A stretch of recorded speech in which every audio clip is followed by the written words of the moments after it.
So it's been a while. मैंने last video जो सर्वा के ऊपर बनाई थी वो ऑलमोस्ट 3 महीने पहले बनाई थी और काफ़ी दिन हो गए थे। कुछ लोगों ने पूछा भी था कि आपके पोर्टफोलियो का क्या स्टेटस है? तो मैंने कहा उसके बारे में कुछ बात कर लें। प्लस उससे पहले कुछ चीज़ें मैं बता दूँ कि यहाँ पर जब हम लोग बात करते हैं बीइंग एक्सपैट यूएई के अंदर, ज़्यादातर लोगों का जो फ़ोकस होता है, अगर इन्वेस्टमेंट्स की बात करें, पहली बात तो इन्वेस्टमेंट का फ़ोकस ही नहीं होता है। लोग पता नहीं कहाँ-कहाँ की बातें कर रहे होते हैं, लेकिन अगर कुछ इन्वेस्टमेंट्स का फ़ोकस होता है तो वो सबसे पहले रियल एस्टेट की तरफ जाता है। I think real estate is not bad at all. मैंने मल्टीपल वीडियोज़ मैं अपने चैनल के ऊपर बनाता भी रहता हूँ, मैं विज़िट भी करता रहता हूँ। बहुत अच्छी एसेट क्लास है। लेकिन हमको ये भूलना नहीं चाहिए कि सिर्फ़ रियल एस्टेट ही वाहिद एसेट क्लास है। रियल एस्टेट वाहिद एसेट क्लास नहीं है। इसके अंदर आपके पास और बहुत सारे ऑप्शंस हैं, जिसके अंदर गोल्ड भी हो सकता है, जिसके अंदर रीट्स भी हो सकते हैं, जिसके अंदर स्टॉक्स भी हो सकते हैं और स्टॉक्स के अंदर भी आपके पास यूएस के स्टॉक्स हो सकते हैं, यूएई के स्टॉक्स हो सकते हैं, इमर्जिंग मार्केट के स्टॉक्स हो सकते हैं, डेवलप्ड मार्केट के स्टॉक्स हो सकते हैं, मल्टीपल स्टॉक्स हो सकते हैं। तो इसी तरह का एक चार्ट मैं अभी देख रहा था, मैंने कहा वो आपको शेयर कर लूँ बिफोर गोइंग इनटू सर्वा। सर्वा के बारे में मैं पूरी डिटेल में बात करूँगा कि मेरा पोर्टफोलियो का क्या स्टेटस है इस वक़्त, क्या इसमें रिटर्न्स मिले हुए हैं, एज़ अ प्लेटफ़ॉर्म कैसा है और किन लोगों के लिए वो बेस्ट है और किन लोगों को शायद मूव कर जाना चाहिए सर्वा से, उन उसके बारे में बात करेंगे। लेकिन पहले ये एक चार्ट मैं देख रहा था जिसके अंदर आपको नज़र आएगा कि किस तरह से जो स्टॉक्स हैं यूएस में वो आउट परफ़ॉर्म करते हैं पूरे एक डेकेड के अंदर और थाउज़ेंड्स ऑफ परसेंटेज के अंदर जो ओवरऑल उनको उनका रिटर्न मिला है। इसका एवरेज मेरे ख़्याल से कोई 10% के करीब बनता है एनुअलाइज़्ड की बात करें, लेकिन अब इसमें देखें तो वो 1000 से ऊपर की आई मीन 10,000 से ऊपर की एक वैल्यू जा रही होती है। जो डिविडेंड्स के बगैर हैं स्टॉक्स, वो ज़ाहिर-सी बात है वो नीचे होंगे क्योंकि वो डिविडेंड्स हटाकर वो डिविडेंड्स आपने यूज़ कर लिए हैं तो रीइन्वेस्ट नहीं किए हैं। इसके अलावा जो बॉन्ड्स हैं, रियल एस्टेट है, गोल्ड है, सब ऊपर की तरफ गए हैं क्योंकि ज़ाहिर-सी बात है एसेट्स हैं ऊपर जाएँगे। इन्फ्लेशन सबसे नीचे है इसके अंदर। ये एक अच्छी बात ये है कि इन्फ्लेशन को सारे के सारे एसेट्स ने over the period of time beat किया है। लेकिन उसमें किसी ने बहुत ज़्यादा किया है और किसी ने कम किया है। अब गोल्ड को देख लें, गोल्ड को उस तरह से इन्फ्लेशन ने बीट नहीं किया। अब गोल्ड में यहाँ पर आप इनफैक्ट देखेंगे भी, अगर ये गोल्ड रेड कलर का है तो गोल्ड ने यहाँ पर 1970 के बाद से एक सर्ज आया था। जब गोल्ड स्टैंडर्ड ख़त्म हुआ था, उस टाइम पर ये गोल्ड की प्राइस के अंदर सर्ज आया था और उसके बाद एक सर्ज और आया था, आई थिंक वो 2000 के बाद आया था। लेकिन गोल्ड ने ऐसा बहुत ज़्यादा कोई हमें मतलब रिटर्न्स के फॉर्मेट में बात करें तो इवन उसने आई थिंक रियल एस्टेट को भी उसने एज़ सच बीट नहीं किया है या शायद रियल एस्टेट को कर लिया है वो। हाँ, रियल एस्टेट को किया है लेकिन मेरे ख़्याल से वो अभी अगर लास्ट 30 इयर्स को देखेंगे तो रियल एस्टेट ने ज़्यादा बेहतर रिटर्न दिया होगा। स्टॉक्स ने तो सबसे बेहतर रिटर्न दिया। तो हम स्टॉक्स की आज बात करेंगे। मैं हमेशा सबको बोलता हूँ कि रियल एस्टेट एक बहुत अच्छी एसेट क्लास है, लेकिन मुझे जो फीलिंग आती है इतना कुछ करने के बाद, पाकिस्तान में भी इन्वेस्ट करने के बाद और यहाँ भी चीज़ों को देखने के बाद, स्टॉक्स में लाज़मी आपका एक पार्ट होना चाहिए। आप इन्वेस्टेड होने चाहिए और स्टॉक्स के अंदर अब आप ये देख लें कि कभी आपके पास कोई बुरा टाइम आता है, गॉड फॉरबिड, तो आप हमेशा ये सोचेंगे कि यार जो लिक्विड अमाउंट है या स्टॉक्स में इन्वेस्टेड अमाउंट है, उसको हम सेल आउट करके उसका अपना पूरा कर लेते हैं। कभी भी आप प्रॉपर्टी की तरफ नहीं जाएँगे कि प्रॉपर्टी बेचकर हम अपना नुकसान करके या जो भी है, उसको हम लिक्विडेट करके अपना जो इमरजेंसी आई हुई है या हमें जो भी पैसे चाहिए, वो यूज़ कर लें। जिसकी वजह से हम स्टॉक्स का जो एक्चुअल इम्पैक्ट है, जो कंपाउंडिंग का इम्पैक्ट है, वो नहीं देख पाते।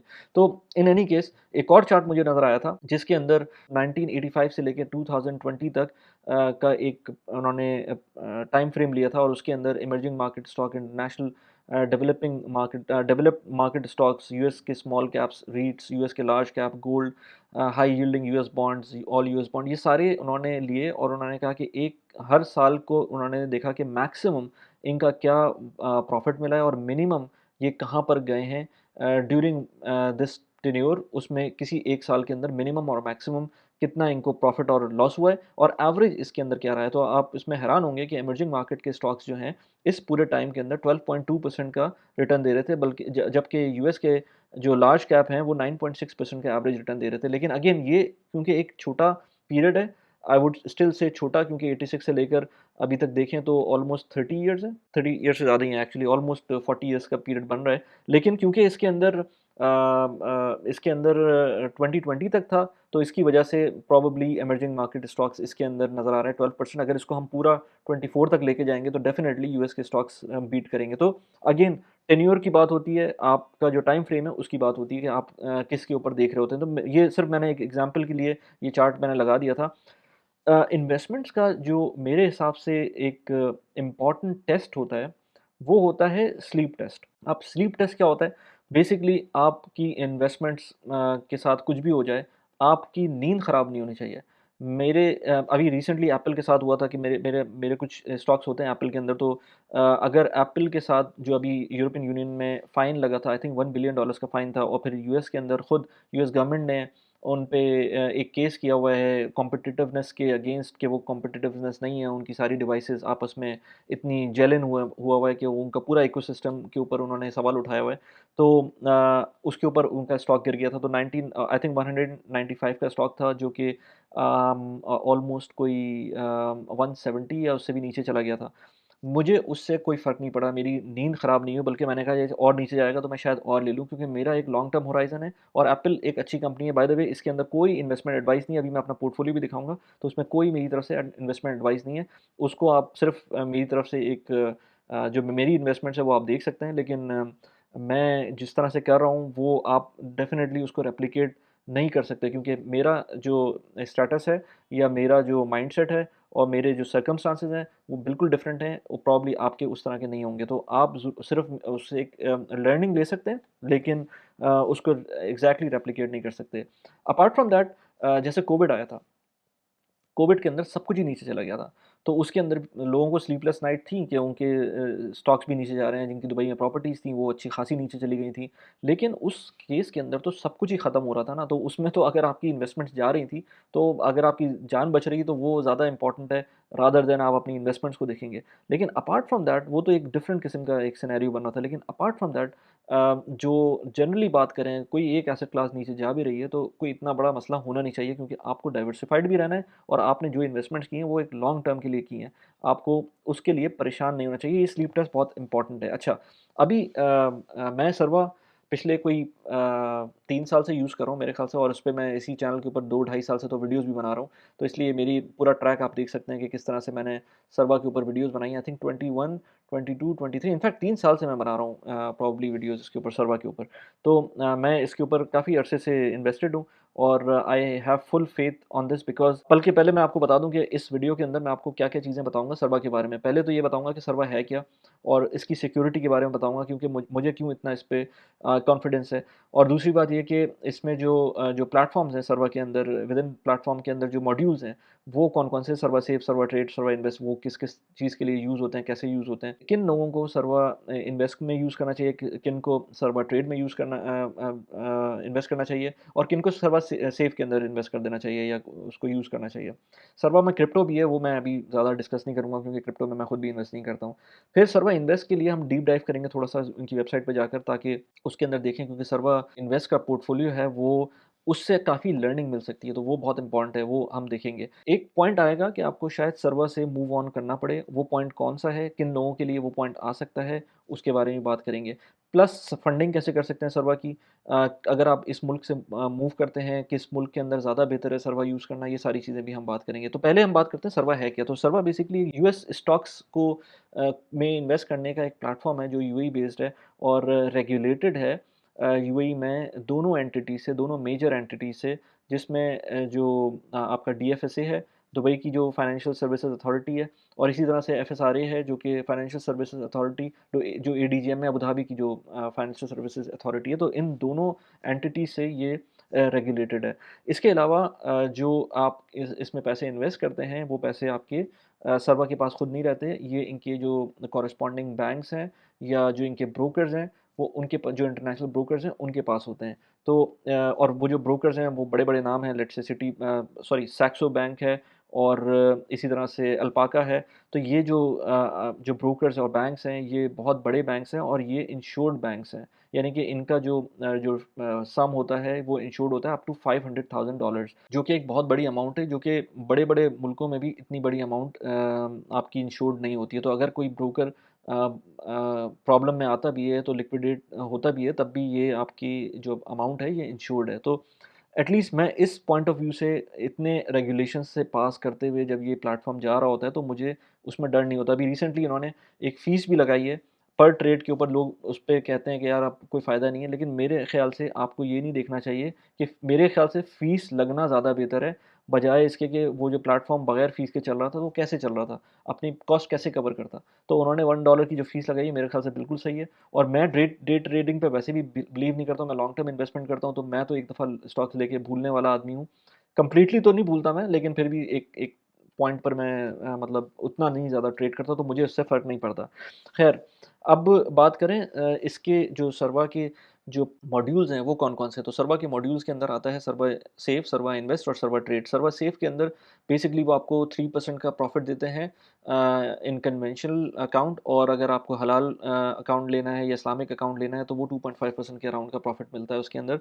तो ये सिर्फ़ as a parking instrument use कर सकते हैं, अपने पैसों को थोड़े दिनों के लिए पार्क करना है, सर्वा की और डिफरेंट प्रोडक्ट्स के अंदर इन्वेस्ट करना है, तो उसके टाइम के लिए आप इसके अंदर थोड़ा टाइम के लिए पार्क पार्क कर सकते हैं, इमरजेंसी फंड भी पार्क कर सकते हैं। इन तीनों प्लेटफॉर्म्स के अंदर या तीनों मॉड्यूल्स के अंदर अगर आपको इन्वेस्ट करना है तो अप टू $2500 का अगर आप इन्वेस्टमेंट करते हैं तो आपको रेफरल बोनस मिलेगा मेरी तरफ से $50 का। इनमें से किसी भी मॉड्यूल के अंदर इन्वेस्ट करने पे, तो मेरा रेफरल कोड यूज़ करें और फिर जब इन्वेस्ट करेंगे तो आपको ये अमाउंट आपके अकाउंट में खुद ही क्रेडिट हो जाएगी। अच्छा, सर्वर ट्रेड के अंदर जो है वो बेसिकली आपको ट्रेड करना होता है जो यूएस के नॉर्मल स्टॉक्स होते हैं ना, एप्पल का स्टॉक हो गया, अमेज़न का स्टॉक हो गया, यूनिलीवर का स्टॉक हो गया, जिस तरह के जो स्टॉक्स हो गए, अभी मैं आपको पोर्टफोलियो भी दिखाऊँगा अपना। तो अगेन पोर्टफोलियो मेरा मैं दिखाऊँगा आपको, तो वो उसमें कोई इन्वेस्टमेंट एडवाइस नहीं है, लेकिन मैं आपको दिखाऊँगा जस्ट टू शो जब मैं ऐप के बारे में बताऊँगा। तो सर्वर ट्रेड आप इस तरह के जो जो स्टॉक्स हैं वो डायरेक्ट बाय कर सकते हैं, और उसके अलावा इनके जो डिविडेंड्स आएँगे वो भी आपके अकाउंट में ही आएँगे, उसी ब्रोकर अकाउंट में आएँगे, और उसको आप दोबारा से री-इन्वेस्ट भी कर सकते हैं।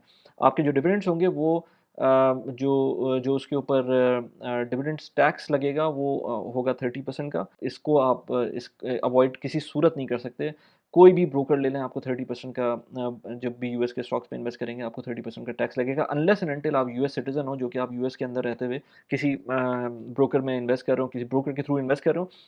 एट द सेम टाइम फ़ायदा ये है कि आपके ऊपर कैपिटल गेन्स टैक्स नहीं लगेगा। तो अगर आपका कोई स्टॉक $100 से $150 का हो गया है, तो वो आपका प्रॉफ़िट है। उसके अंदर कोई आपसे कैपिटल गेन्स टैक्स माँगने नहीं आएगा। लेकिन अगर आप यूएस के अंदर होते तो आपके ऊपर कैपिटल गेन्स टैक्स भी लगता। तो ये एक अच्छी चीज़ है कि सर्वर ट्रेड के अंदर या इवन इन्वेस्ट के अंदर किसी भी इस इनके जो मॉड्यूल्स हैं उसमें इन्वेस्ट करेंगे तो कोई कैपिटल गेन्स टैक्स नहीं है। अच्छा, इसके बाद सर्वर ट्रेड की बात हो गई। सर्वर इन्वेस्ट के अंदर थोड़ा-सा हमें डीप डाइव करना पड़ेगा, तो मैं आपको इसके अंदर इसकी जो वेबसाइट है उस पे लेके जाता हूँ। सो सर्वा इन्वेस्ट के अंदर हम जाएँगे यहाँ पर और ये देखेंगे कि ये किस तरह से काम कर रहा है। तो सबसे इम्पोर्टेंट चीज़ मेरे ख़्याल से ये चीज़ है, ये जो इलस्ट्रेशन है, इसके अंदर आप ये देखेंगे कि यहाँ पर फ्रॉम द लोअर रिस्क, यहाँ पर लोअर रिस्क है, यहाँ पर हाई रिस्क है। तो 6 इसके स्टेप्स हैं, ये आप सेलेक्ट कर सकते हैं while you are making the account. मैंने इसको हायर रिस्क पे रखा है, क्योंकि जो भी अमाउंट मैं इसमें इन्वेस्ट कर रहा हूँ वो मेरी हाई रिस्क अमाउंट ही है। तो मुझे ज़रूरत नहीं है कि मैं उसको लोअर रिस्क पे लेके जाऊँ, जो मेरी लो रिस्क अमाउंट है वो मैंने अलग से कहीं और पार्क की हुई है। अच्छा, इसमें आप देखेंगे तो इसमें हलाल भी है, इसमें सोशली रिस्पॉन्सिबल भी है, इसमें क्रिप्टो भी है, इसमें सोशली रिस्पॉन्सिबल क्रिप्टो भी है। अगर कन्वेंशनल में देखेंगे तो इसमें लोअर रिस्क पे अगर आप जाएँगे तो देखेंगे कैसे-कैसे यूएस के स्टॉक्स के अंदर इन्वेस्टमेंट कम हो रही है। ये सर्वा बाय द वे जो सर्वा इन्वेस्ट है, इसको आप खुद भी इसको लर्न करें, इसको पढ़ें, इसके अंदर क्या-क्या स्टॉक्स किस-किस तरह से ये लोग इन्वेस्ट कर रहे हैं, क्योंकि अगर आप चाहते हैं कि खुद से इन्वेस्टमेंट करें तो इसके थ्रू आपको पता चलेगा कि ये लोग कैसे इन्वेस्ट कर रहे हैं, सर्वा खुद कैसे इन्वेस्ट कर रहा है, और फिर आप खुद भी अलग से उन ईटीएफ्स के अंदर भी इन्वेस्ट कर सकते हैं और अलग से उन कंपनीज़ में भी इन्वेस्ट कर सकते हैं। तो लोअर रिस्क पे आप देख रहे हैं कि यूएस स्टॉक सिर्फ 4% है, और अगर मैं इस रिस्क को 6 पे लेके चला जाता हूँ तो यूएस के स्टॉक्स 41% है, डेवलप्ड मार्केट के 36% है। डेवलप्ड मार्केट के अंदर कनाडा हो गया, ऑस्ट्रेलिया हो गया, यूरोपियन यूनियन हो गया, ये इस तरह के जो स्टॉक्स हैं, जिसमें नेस्ले हो गया, इस तरह की कंपनीज़ हैं, उसके स्टॉक्स हैं। रियल एस्टेट के जो इसके अंदर ऑप्शन है, वो उसमें रीट्स आ जाते हैं, मल्टीपल रीट्स हैं जिसके अंदर ये इन्वेस्ट करते हैं, तो 5% है वो। इमर्जिंग मार्केट्स के अंदर साउथ अफ्रीका हो गया, चाइना हो गया, ब्राज़ील हो गया, इस तरह की कंट्रीज़ हैं, उनकी स्टॉक मार्केट के अंदर 12% की एलोकेशन है। इसी तरह से यूएस बॉन्ड है 3%, ग्लोबल बॉन्ड है 3%। अब अगर हम हलाल में आएँगे, तो हलाल पोर्टफोलियो के अंदर आप देखेंगे यूएस स्टॉक्स नीचे चले जाते हैं, ग्लोबल स्टॉक्स ऊपर आ जाते हैं 55% के ऊपर, गोल्ड 5% के ऊपर आ जाता है, इमर्जिंग मार्केट 4% के ऊपर है, और सुकूक 14% के ऊपर है। और अगर मैं फर्दर रिस्क और चला जाता हूँ तो सुकूक 0% हो जाता है। तो ये जैसे-जैसे आप इसके अंदर इसके लेवल्स को चेंज कर रहे होते हैं, आपको इसमें नज़र आ रहा होता है कि जो एलोकेशन है वो चेंज हो रही है। इसी तरह से सोशली रिस्पॉन्सिबल है, कन्वेंशनल क्रिप्टो है, कन्वेंशनल क्रिप्टो के अंदर वही चीज़ है, सिर्फ ये कि 5% बिटकॉइन उन्होंने ऐड कर दिया, बाकी चीज़ों में से थोड़ा-थोड़ा उसमें से कम कर दिया होगा। तो ये सर्वा इन्वेस्ट था। सर्वा इन्वेस्ट के अंदर इसकी प्राइसिंग है, इसकी जो कॉस्ट है वो 0.85% of your portfolio amount per annum है, जो कि आपकी हर महीने प्रो रेटा बेसिस पे कटेगी।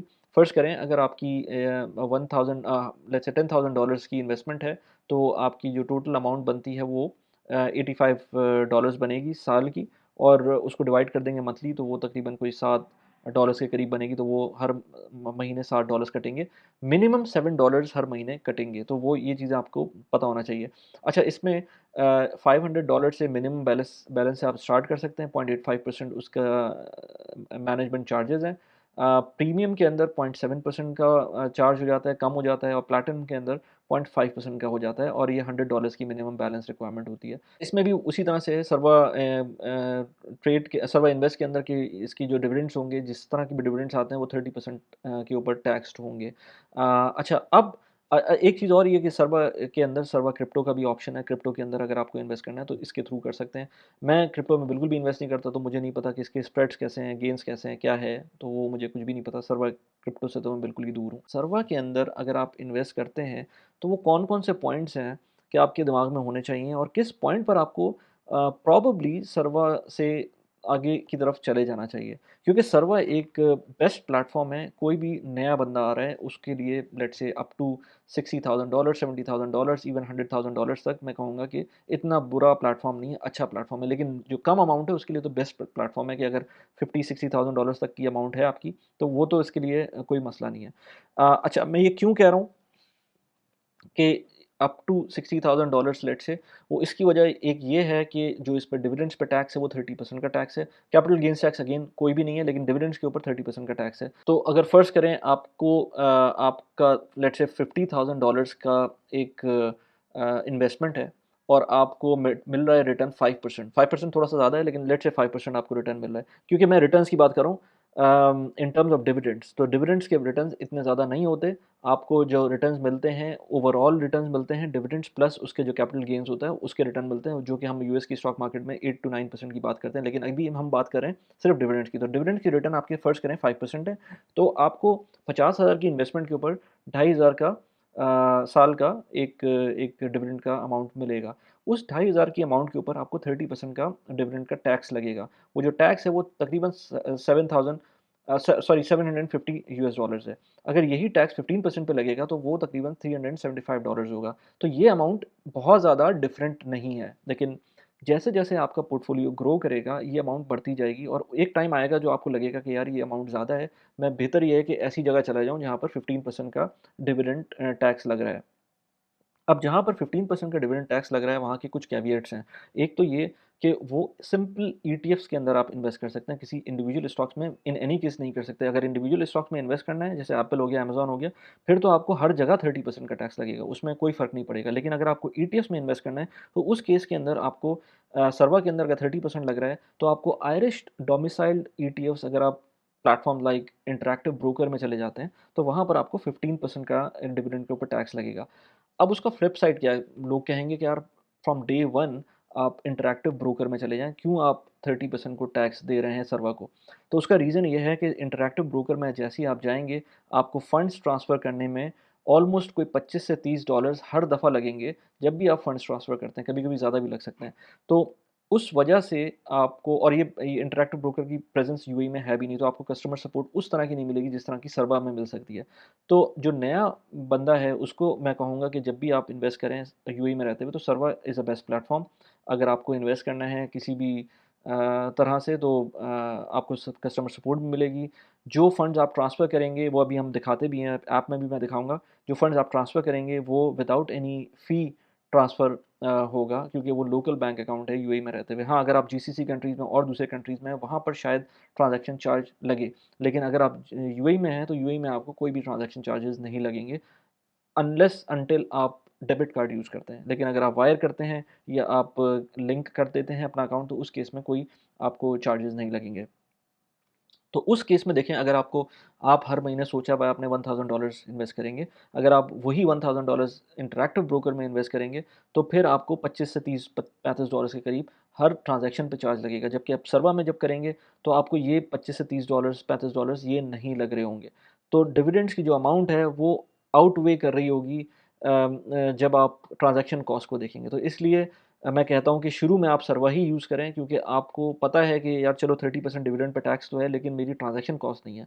जब आपका पोर्टफ़ोलियो बढ़ जाए, उस पॉइंट पर आप डेफ़िनिटली ये सोच सकते हैं कि आप इसके अंदर इंटरैक्टिव ब्रोकर पे चले जाएँ और अपने पूरे के पूरा जैसा पोर्टफ़ोलियो है वैसे ही उठा के आप इंटरैक्टिव ब्रोकर में ले जाएँ। लेकिन वहाँ पर भी मेक श्योर करें कि जो भी आप इन्वेस्टमेंट करेंगे ईटीएफ में करेंगे, और ईटीएफ में भी आयरिश डोमिसाइल्ड ईटीएफ में करेंगे, वरना वहाँ आपका भी कोई फ़ायदा नहीं होगा।